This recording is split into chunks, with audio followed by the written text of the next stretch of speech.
if you want to radically transform the entire world, educate kids in a very specific It's way. funny I'll though, tell you this because from now that you mention that, it's true. Even in the UK, they don't teach you anything.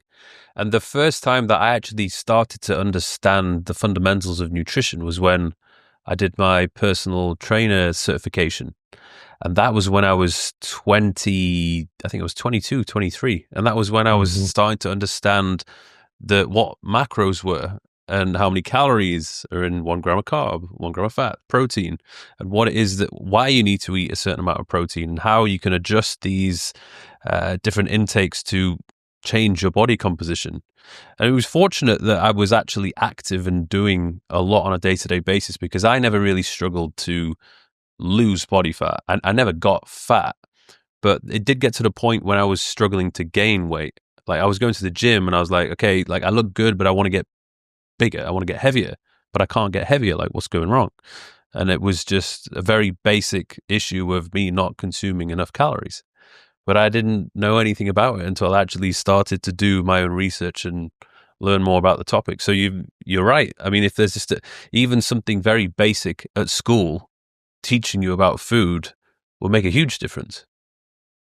Yeah. And here's an example too, and it's not something that impacts the nation the next year. It's what impacts the nation for the next 50 years.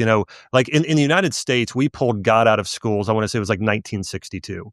And so what you can see over the course of 70 years or so is like the morality and the worldview has completely started to change the amount of people attending church, the amount of people having a certain level of like giving, charitable giving. All those things start to decline when you remove God and morality from a school system. A very similar thing when you have pharmaceutical companies or you have these people, these agricultural companies that are saying, hey, let's put grain at the actual, foundation of the entire food pyramid.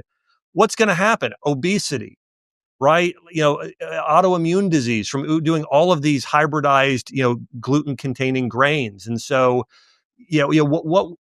education to me is the primary factor. And I'm really hopeful that we're going to start to do some of this and make it nonpartisan. Let me say this. I think that, Michelle Obama, she was for this. RFK is for this. Donald Trump is for this. I mean, I think that a lot of people have tried to make this a partisan issue, but either way, my point is, I do think that that's the biggest thing. And the other thing I'm encouraged by is that when you look at the way kids learn today, they learn as much or more on YouTube than they do in school.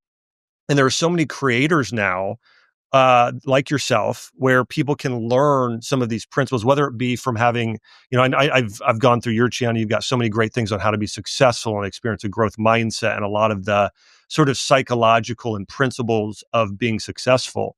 And so, a very similar thing. So, I think that people now have access where before there really wasn't even access. And so, I do think that there are. Yeah, and I think with AI, it's going to be helpful done the right way. That can be helpful as well.